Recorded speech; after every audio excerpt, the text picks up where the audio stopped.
Bölmə 4, dinləmə mətni 2. Gecə meşəliyə sanki pərdə kimi enmişdi. 4 nəfərlik dəstə düşmən arxasında gizli məlumat toplamaq üçün yola çıxmışdı. Kəşfiyyatçı Həmid ətrafı müşahidə edirdi. O, yoldaşlarından öndə gedir, düşmənlərin mövqeyini bəlli etməyə çalışırdı. Digərləri isə onun ardınca meşənin dərinliyində səssiz irəliləyirdilər. Birdən Həmid qulağını yerə yaxınlaşdırdı. Zəif bir titrəyiş, addım səsləri eşitdi.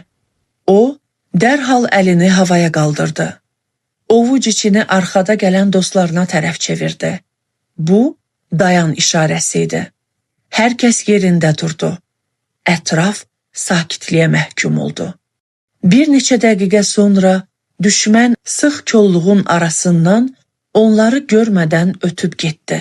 Əgər Həmid vaxtında işarə verməsəydi, bütün əməliyyat planı pozula bilərdi.